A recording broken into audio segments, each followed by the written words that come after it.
Gold prices are skyrocketing. Yesterday, the price of gold in India was rupees 82,500 for 10 grams. That was a record high.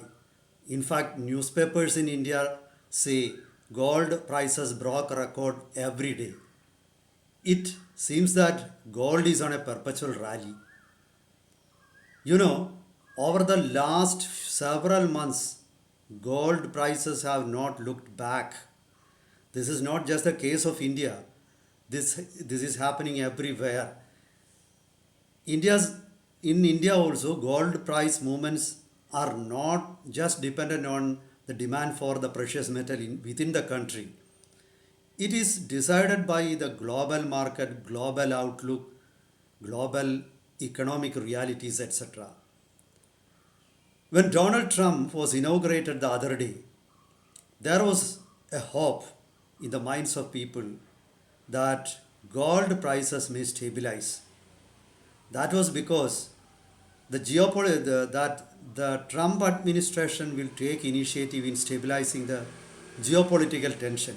For example, the war between Israel and Hamas has ended, and there is also hope that Russia-Ukraine war will come to an end because US will reduce aid to Ukraine, and Ukraine cannot go on with the war. And though that will result in a win for Russia, the war will come to a grinding halt.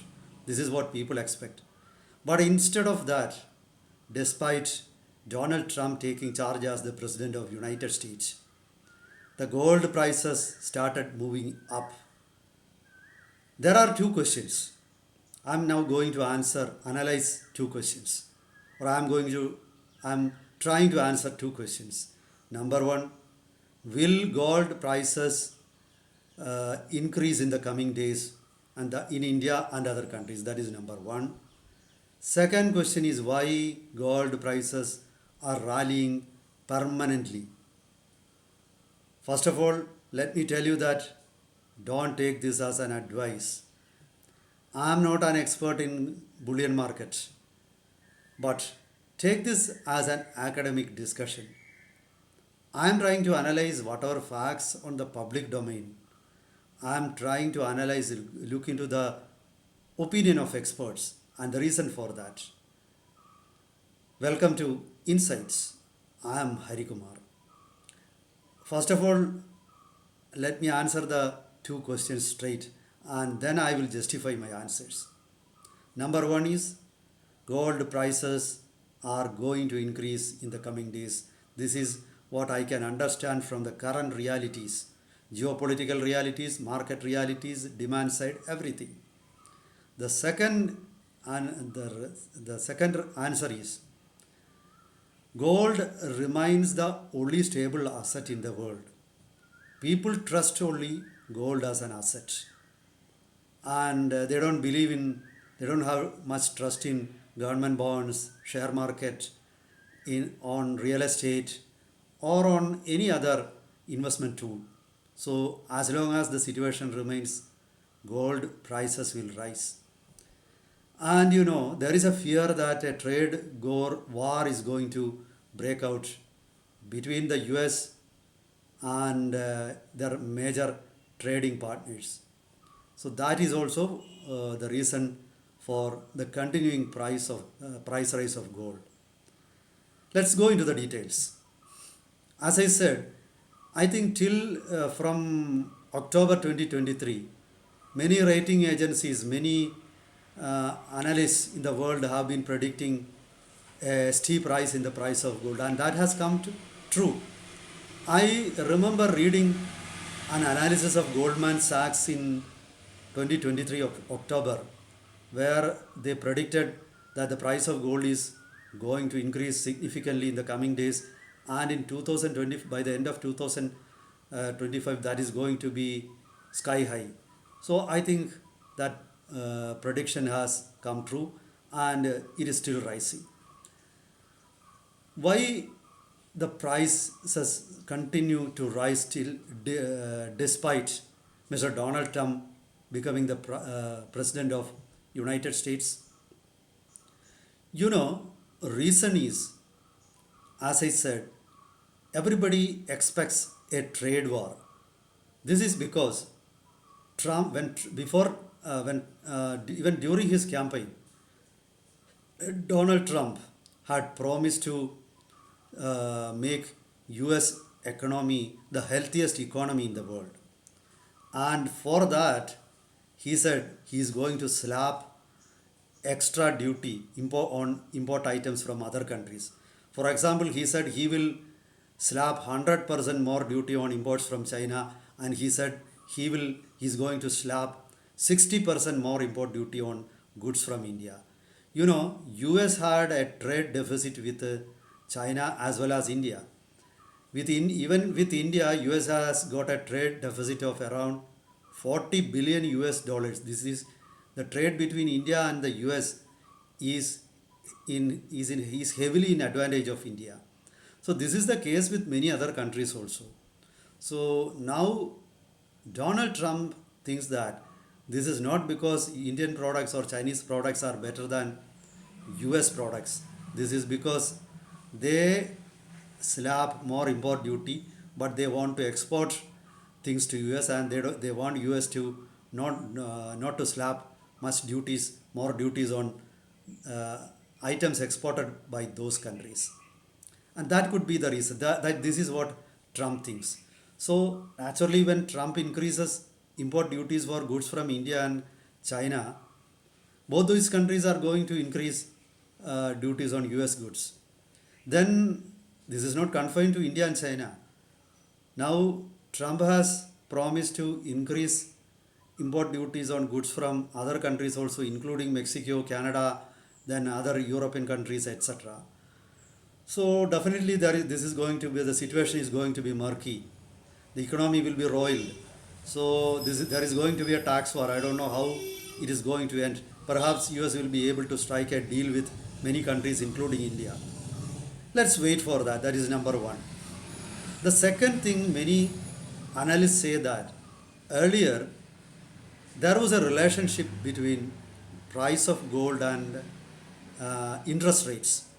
For example, when interest rates were high, people used to deposit their extra money in banks.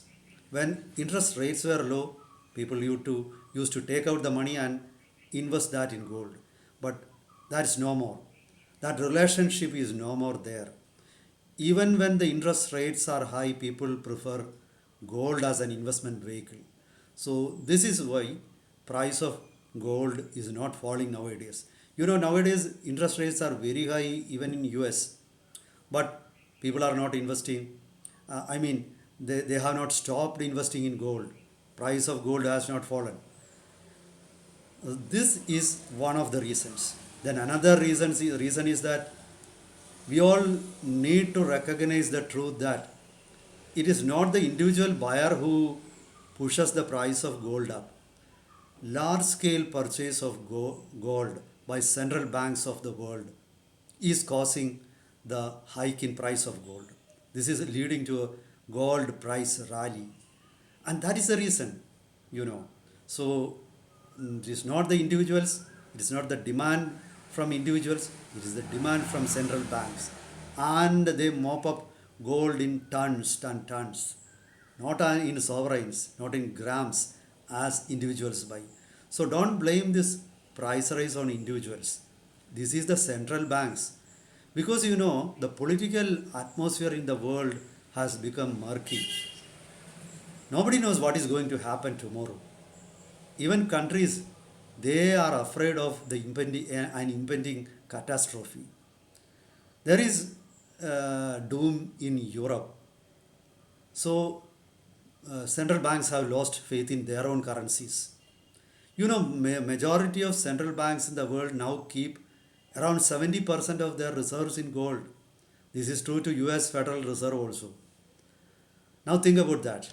So it is the central banks that are pushing up the price of gold, not individuals. Don't blame on the obsession of individuals to buy gold. So this is the larger picture. And now I think you have got an idea of why gold prices continue to rally, they don't fall, because you have got big buyers. Banks are banks are there. They buy tons of gold, so the price is not going to fall. This is the answer to the second question also. Now let's come to India. In India, there are two factors.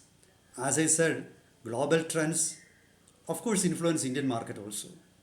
And another aspect is India is the second largest importer of gold in the world, just after China. And more than that, there is a parallel gold market in India that is propped up by smugglers. So I read that recently. I read that an office bearer of Gold and Silver Merchants Association in Kerala said the parallel economy of gold in Kerala is twice as large as the legal gold market. I don't think this doesn't apply to anywhere else in India. Actually, this applies to every state in India, you know. So that is why the price of gold is not falling. In India, India's central bank RBI buys gold. Moreover, individuals also gulp large quantities of gold. And our obsession for gold has historic roots. If you go to every family in India, let it be a below poverty line family, I'm sure they will have around 100 grams of gold with them. 10 sovereigns, at least 10 sovereigns they will have. 80 to 100 grams they will have. The reason is that this metal has got liquidity. You can sell it anytime. Whenever you feel you have a necessity for money, you can sell it. There will be buyers. People will be, you can mortgage it and get money. Even at midnight, you go and knock at the door of your neighbor and say, I have got 2 sovereigns of gold, but I need some 5,000 rupees. He will immediately take 1 sovereign of gold and lend you 1,000 or 5,000 or 10,000 rupees. So this is what makes gold a very dear precious metal to the common man in India. And let's only hope that people change their investment habits. I think the leaders of all countries should sit together and stabilize geopolitical tensions. You can bring them under control. Otherwise, the price of this metal is going to, it has already gone through the roof, and it will go through sky also. Not even sky is the limit for gold price. I don't know how world leaders view this. I think our obsession for gold needs to be controlled, and that money needs to be diverted to the markets. You need more industries, you need more jobs, you need more money in circulation, you need to put more money into the pockets of people, you need to increase consumption. Will that happen? Let the central banks of all countries and leaders of all countries sit together and find a solution. Meet you with another topic next time. Till then, goodbye.